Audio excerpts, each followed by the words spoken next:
Welcome back to the channel, guys. It's Nick at Talking Review. Today we've got an awesome interview with Sam Hargrave. If you don't know who Sam is, you will do soon on April 24th on Netflix, where his directional debut for Extraction, starring Chris Hemsworth, will make its premiere. Sam has worked on quite a lot of our favourite big Hollywood films. For example, Avengers Civil War, Infinity War, Endgame, The Accountant, Wolverine Origins, the list goes on. And this would be as a stunt double, fight choreographer, stunt coordinator, so many roles behind the scenes. So I'm going to hand you over to Sam, who's going to give you a brief introduction to his career. Hello there, my name is Sam Hargrave. I got into the film industry, specifically the stunt portion of it, many years ago. I think I've been doing it for,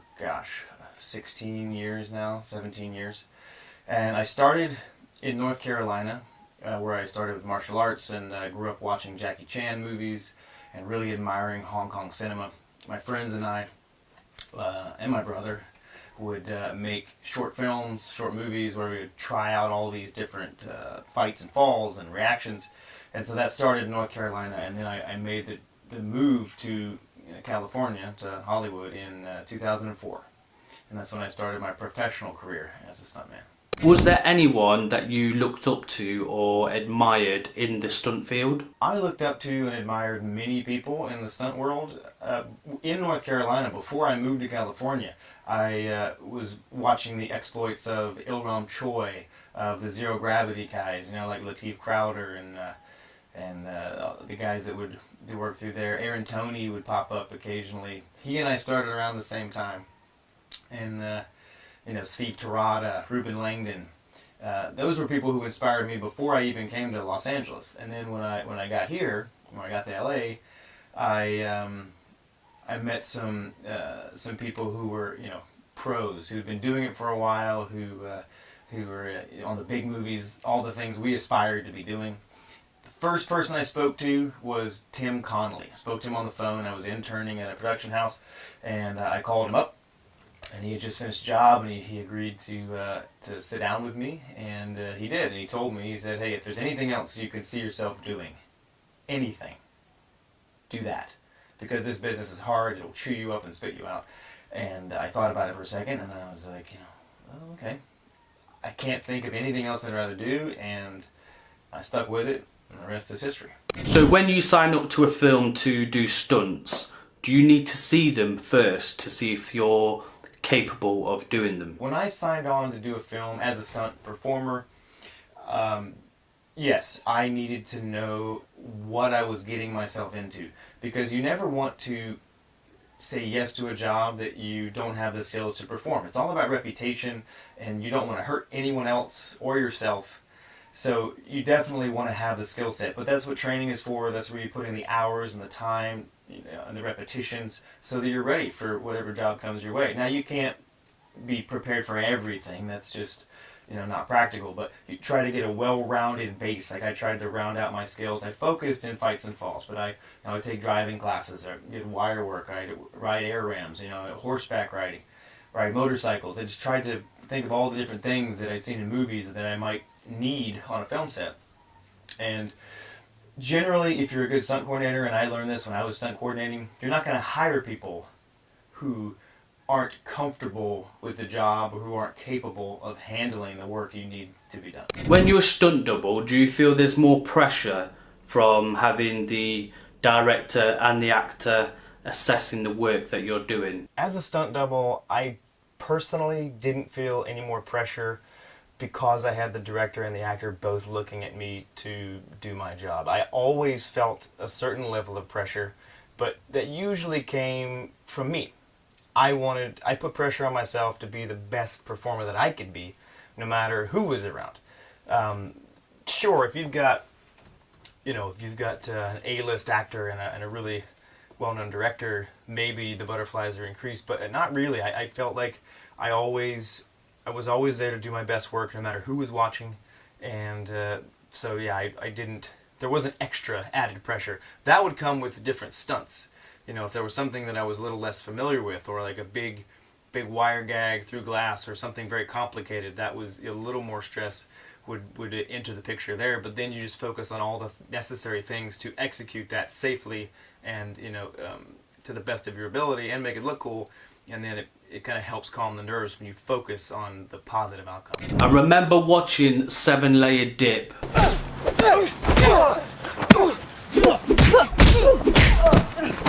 Which was awesome, by the way. I was on a lot of forums when that was released, and there was a lot of debate in terms of how you were able to produce something on a minimal budget and compared this to all your big Hollywood films where they have lots of chopping in terms of fight scenes. Why do you think that some directors really struggle to film fight scenes? Thank you very much, by the way. I'm glad you enjoyed 7-Layer Dip. I had a lot of fun making it. It's very challenging, but I think it proves that you don't need a bunch of fancy tech and a whole lot of people to make an entertaining action film. I think part of the reason a lot of filmmakers struggle with action scenes, fight scenes in particular, is it's almost like a foreign language to them. They go through, because I went to film school, and at film school this is not something they teach you. You're focusing on story and character development and pacing and editing and all the things that are very important when it comes to a fight scene. But specifically for those of us who've grown up with martial arts and action cinema, there is a language, there's a rhythm, there's a feeling to action that many directors don't have the benefit of enjoying as they come up through the ranks. I feel very fortunate to have so much experience both making my own projects and working on many different movies with many different great and talented stunt performers, stunt coordinators, and directors. And so all of that information, all of that knowledge that I've gathered through the years has helped me understand that language, and then give it to people in a way that I find entertaining. It's just my opinion. It doesn't mean it's the only way. It doesn't mean it's the best way. It means it's my way, and I enjoy it as a fan, the way I see action through the lens. So I try to capture it that way, and then give it to people who hopefully feel the same way. When the film Warrior was being made, JJ Perry was on some forums doing some research, and he was asking the fans in terms of how they would like a knockout to look. As a person in that field, do you do that kind of research? As a stunt coordinator and fight choreographer, research is very important. For all of the films that I have coordinated or fight choreographed on, be it the mechanic or helping with Warrior, or even to the Avengers Endgame, where you're delving into comic book lore and the history of characters, research is very important, because your job designing this action is to design it in a way that is true to the characters and true to their background, their history, and if it's a comic book movie, you're true to a long history of the way these characters have moved. So research is very important, and also during that research we're trying to find ways to come up with new techniques, things people haven't seen before. What's a fun way to take a reaction from this punch, or if this kick happened, how do you mix reality with something that photographs well? It's a constant learning and relearning and trying things, testing and proving, that fight coordinators and stunt performers are going through constantly.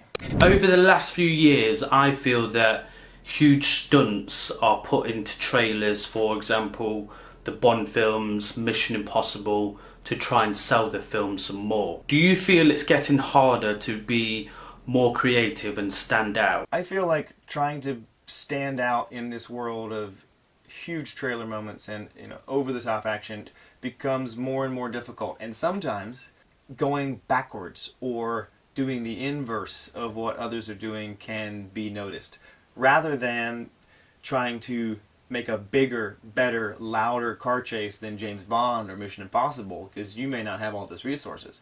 Maybe you trim it down a little bit and focus more on the characters and specific details, make this scene a little shorter, a little more character driven, and you pull back from the spectacle to focus on story and character. And sometimes that can make you stand out. We went down that route, for example, in Atomic Blonde. With that final stairwell fight, there were many ideas that we had of how do we what's the big finale? Do we send somebody crashing, throw them over the railing, they fall down, hit this side, hit that side, all these different things. But then we thought, you know what? That's kind of expected. That's the big spectacle. What if we go the opposite way? What if, when the character played by Gregor Minter, what if we're fighting, and he, instead of some big spectacular finish, he just collapses from loss of blood and exhaustion and falls backwards down the stairs. And a lot of people mention that gag, but I think that's because we kind of went the opposite way from the big spectacle. So, sometimes to stand out, you got to stand back, and not try to beat your chest and be bigger and better than everybody else. There are many different ways to get into stunt work. There is no one answer to this question. I got in through martial arts and kind of a fight and fall background, but also through film school. That was what allowed me to kind of quickly climb through the ranks, was shooting and editing fight viz for different coordinators. But the performing side, athletics is a very common background. A lot of people are running track or gymnastics, professional sports. Like my brother played professional baseball, was an all-around athlete. There's motocross, snowboarding. There's many different backgrounds and disciplines that people come from to get into stunts. It helps having a high level of athletic training and background.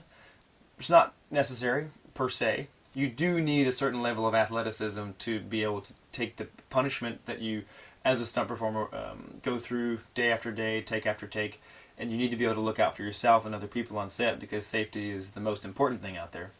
So athleticism is very important, and a never say die attitude. Like, if you, like I told the person who told me, if you could see yourself doing anything else, do it. Just as I saw no other way for me to, live my life but to pursue this passion. You got to have that mindset. You can't let anybody stop you. If that's what you want to do, that's what you believe in, and this is, the path you've chosen, you got to go for it, And you might fail. That's the thing. You just got to be, just like going into a stunt.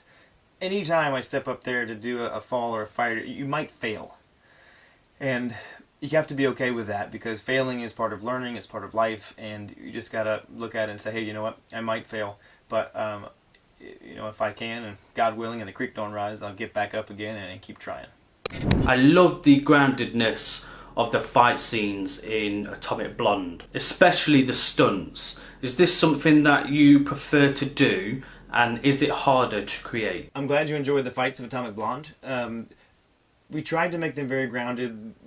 David Leitch, the director and a good friend of mine, his mantra, what he told all of us, was real action, real consequences. So we tried to make it very grounded, very real. If someone got hit, multiple times, it would slow them down, they would bleed. It just had accumulation. So there were consequences to action. It wasn't a 4-minute fight scene where the hero is not breathing hard and has no scratch on him at the end of it. This punishment that Charlize was accruing through the whole thing, through the whole fight, it added up, and we tried to show that and be true to that. I think, is that harder to do? It's different. I don't think it's harder or easier. It's different. It's a fun challenge, having done a lot of superhero movies where people are flying around and getting knocked back on wires, and it's all very big, a lot of CG enhancement. It's fun to step back to realism and tell a more grounded story within an action scene. Stunt work is sort of getting some recognition now, and I feel that actors talk more about their stunt doubles, whereas I feel many years ago it was quite taboo to talk about having a stunt double. Why do you feel that it's not widely recognised or celebrated? This is a subject that's of great interest, I think, right now, and has been for many years, but my stand on why stunts aren't recognized more is, I think it goes back to the days when, to sell a picture, to sell a movie, the actor was everything, and you wanted to keep the mystique around the actor, that they did everything. They were the character through the whole thing. And so by unveiling the stunt performer, you kind of are letting people peek behind the curtain. And before, I think it was a bit taboo, because that was something that was protected in the world, in the Hollywood world. But now, with all these behind the scenes featurettes and interviews and people action being unveiled a lot more, and people have the internet and much more accessibility behind the scenes photos and videos. People enjoy that kind of stuff, and I think they're starting to appreciate more and more the people who perform this action. Now, if you look at historically, different awards or whatever, and we don't have to say my actual platform, but if you think about it logistically and historically, action has been around in cinema since before sound. So when I asked this question, the film was originally called Dakar, but it's changed to Extraction now. How was the transition from doing the work that you were doing behind the scenes to now directing a big film? We actually have changed the name of the film to Extraction, which comes out on Netflix April 24th. Don't miss it. It's going to be a fun thrill ride. Lots of action. Chris Hemsworth is amazing in the film and just as a human being. My transition from action to directing felt very natural. It was kind of a progression that I knew I wanted to direct. I went to film school and I knew I wanted to direct from early on. And then getting this opportunity was a true blessing, and I will be forever grateful to the Russo brothers and Netflix and for Hemsworth for trusting me with this project and letting me direct. And hopefully, I'll get another chance. People won't watch the movie and go, "Oh, he's horrible." Who knows? Until the movie comes out, we don't know. But hopefully, I get another chance to implement all the lessons I learned while directing, and get another shot at it. Last thing, is there anything exciting that you have on the way? Right now, the world is in a very interesting place. These are crazy times. It's kind of strange for a lot of people, and so I'm kind of taking a step back and evaluating, things and doing a lot of writing. So I think exciting things coming up, very much so. We'll see how everything develops, but hopefully there's new directorial challenges on the rise.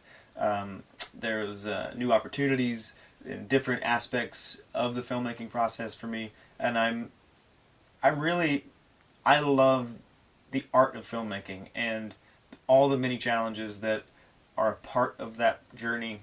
And so for me, it's just, as long as I continue to love the journey and love the process, then I'm happy, and I can't see myself doing anything else. Thank you very much. Thank you for having me. I appreciate it. You guys be safe out there, be well, and take care. I just want to say thank you to Sam for taking his time to answer all of our questions today. It's much appreciated, and make sure that you all go watch his film Extraction on the 24th of April on Netflix. Go check out one of our other interviews that we did with the director Isaac Florentine, and we did a really cool video on the character Yuri Boyka.